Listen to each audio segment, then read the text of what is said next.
हर सास की यही शिकायत होती है कि जब बहू थी तब अच्छी सास नहीं मिली और अब सास बनी तब अच्छी बहू नहीं मिली। एक खानदानी परिवार की घटना है। परिवार में सिर्फ 3 लोग थे, पति राहुल, पत्नी सुषमा और राहुल की माँ जया। राहुल और सुषमा की लव मैरिज हुई थी। शादी के बाद कुछ दिन तो बहुत अच्छा चला, लेकिन जिस तरह ज्यादातर घरों का हाल होता है वैसा ही यहाँ पर भी हुआ। सुषमा और जया के बीच की वही सास बहू वाली खिटपिट शुरू हो गई। राहुल बेचारा बिजनेस से थककर लौटता तो आते ही जया अपनी बहू की शिकायतों की लिस्ट तैयार रखती और रूम में जाते ही सुषमा अपनी सास को लेकर शिकायतों की बारिश कर देती। हर पुरुष इस परिस्थिति में फंस जाता है। बातें सब छोटी छोटी होती है, लेकिन छोटी छोटी शिकायतों की ईंट से ही तो बड़े झगड़े की इमारत बनती है। राहुल किसकी साइड ले? एक वो है जिसने जन्म दिया, पाल पोस कर बड़ा किया, और दूसरी तरफ वो है जो अपना सब कुछ छोड़कर इसके भरोसे, राहुल के भरोसे इधर आई है। एक की भी साइड ले तो दूसरी नाराज हो जाए। वो दोनों की सुनता, परेशान होता और सो जाता। यही रूटीन चल रहा था।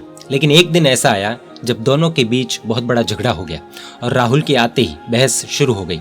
जया ने कहा कि बेटा मुझे वृद्धाश्रम में छोड़ दे, इसके साथ नहीं रह सकती। सुषमा ने कहा कि नहीं, मैं ही चली जाती हूँ, वरना समाज तो मुझ पर ही उंगली उठाएगा।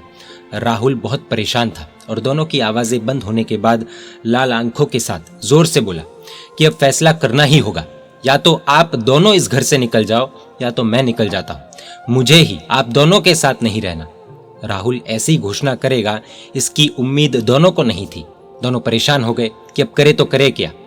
इतने में राहुल अपने कमरे में जाकर सो गया। सीधा सुबह उठा और बिना कुछ बोले ऑफिस चले गया।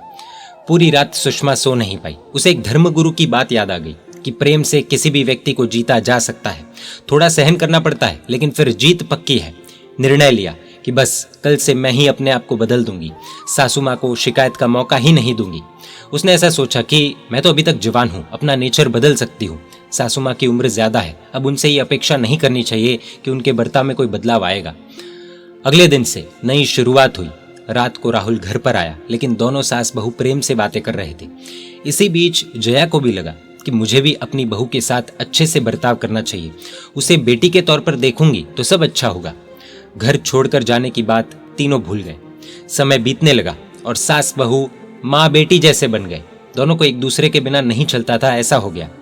साल में एक बार 1 महीने के लिए बहू सुषमा अपने मायके जाती और जया भी उस समय गायब रहती। पड़ोस की जया की सहेली सुशीला ने एक बार पूछ लिया कि जया, जब तेरी बहू मायके जाती है तब तू कहाँ गायब हो जाती है? बेचारे राहुल को बाहर का खाना खाना पड़ता है। तब जया ने उत्तर दिया कि मैं बहू के साथ उसके मायके जाती हूँ। सुनकर सुशीला शॉक हो गई। क्या, बहू के साथ उसके मायके? क्यों?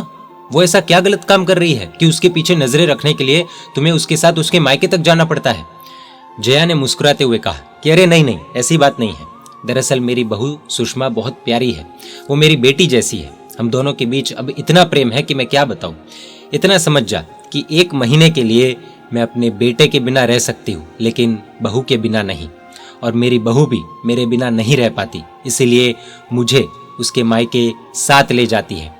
किसी ने सही कहा है, प्रेम ही हर समस्या का समाधान है। प्रेम से हर व्यक्ति को जीता जा सकता है। थोड़ा समय लगता है, काफी कुछ सहन भी करना पड़ता है, लेकिन परिणाम अवश्य मिलता है। वैसे इस रिश्ते को देखकर सबसे ज्यादा कोई खुश है तो वो राहुल है। मिलेंगे ऐसी ही कहानी के साथ। सुनना पसंद करते हैं तो चैनल सब्सक्राइब कर दीजिए। इंस्टा और फेसबुक पर भी फॉलो कर सकते हैं।